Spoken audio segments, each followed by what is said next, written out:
Hey folks, I'm Tennessee Brando with the MeidasTouch Network. Now I have a pretty disgusting clip that I'm going to show you because I want to tell you a story after you get done watching it.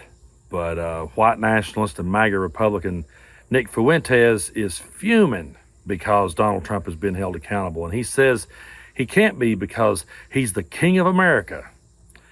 Take a look at this clip and then we're going to come back and talk more about it. You're a fucking immigrant.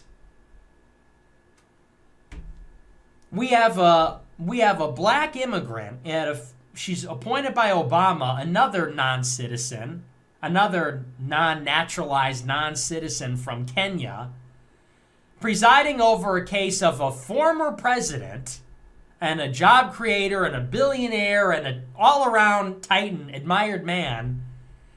And this person is going to throw a wrench in, and so she controls the campaign. She's going to talk to the king of America like this, like they pulled him over for having tinted windows. You're a criminal like anybody else. No, bitch. He's the king of America, you stupid bitch. Go back to Jamaica. You know, folks, I will say this from now till I'm no longer here anymore, that Donald Trump is not, never was, and never will be the king of America. We do not have kings in America, but I'm really not shocked by that type of behavior.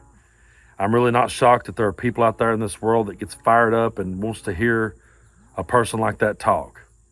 But I can tell you, when I first began to realize that Donald Trump was going to gain some ground and he was going to be a threat to our democracy, and it was back in 2015. I've been a musician now for over 25 years. I've played a whole lot of shows. And one night I was playing at a music festival in East Tennessee.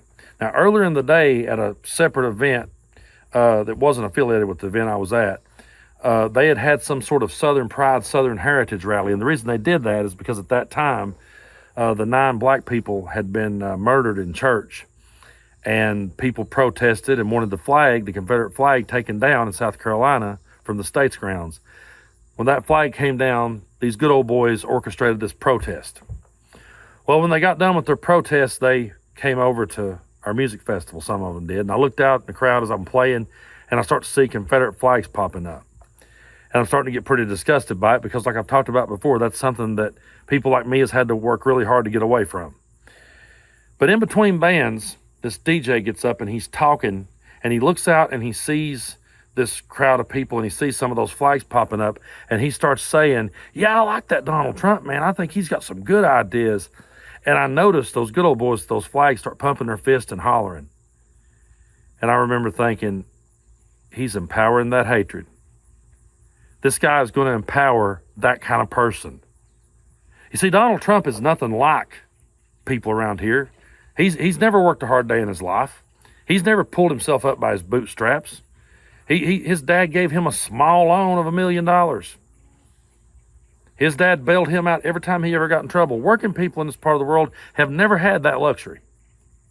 But they cheer for Donald Trump because he empowered that hatred. People in this part of the world are all patriotic. They're all for the troops. They're all for the military. Donald Trump said he liked soldiers that didn't get caught. They let him by with it. He got 5 deferments to avoid going to Vietnam. They let him by with it.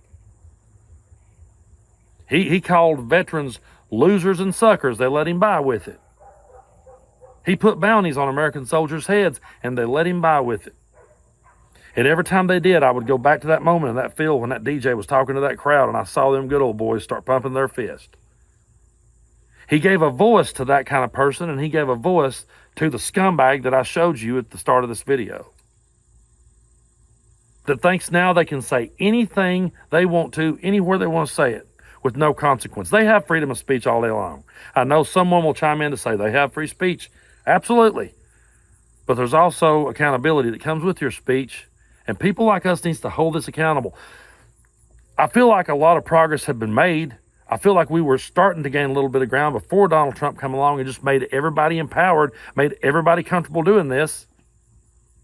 And we need to get back to shouting that down and not letting that stand. There is no king of America, no matter how many times people like that tries to make him that way. And we know why they want him to be king. Because they want to be able to be empowered to say whatever hateful thing they want to say.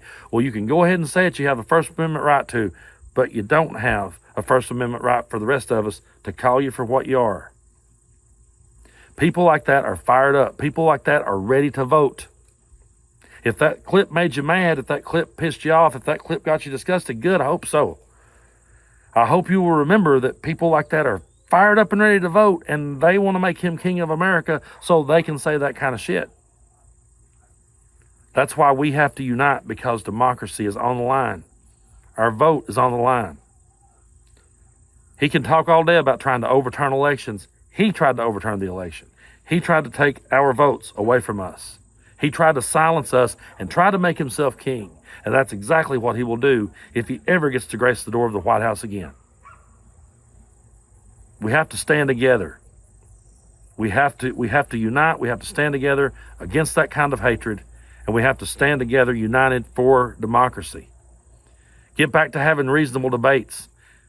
Get back to listening to the best ideas and saying, I think this is a good idea and this is a good idea. Gee, which one am I going to pick? They're both good ideas, as opposed to going, well, I got to go down this road because this crowd over here is a bunch of racist assholes. I don't give a crap about Donald Trump's policies. I don't give a crap about that kind of politician's policies if that's the kind of rhetoric they will embrace and if that's the kind of rhetoric they won't call out. Donald Trump told guys like that to stand back and stand by. So I don't care what he does for me. I do not want that to be the voice of America. I do not want that to be the leader of the free world. I don't want that representing us on the world stage. It was embarrassing enough the first time. We sure don't need a sequel, because all it's going to be is a revenge presidency. And all it's going to do is empower more people to feel comfortable talking like that asshole. So folks, be sure and hit that subscribe button here on MeidasTouch and get these videos out there to your friends and let them know what we're all about here. At the end of the day, what we're about is truth and democracy, and we will always be standing here on that side. So until next time, I'm Tennessee Brando. You guys keep tuning in. I'll keep telling you the truth. Hey Meidas Mighty, love this report? Continue the conversation by following us on Instagram @MeidasTouch to keep up with the most important news of the day. What are you waiting for? Follow us now.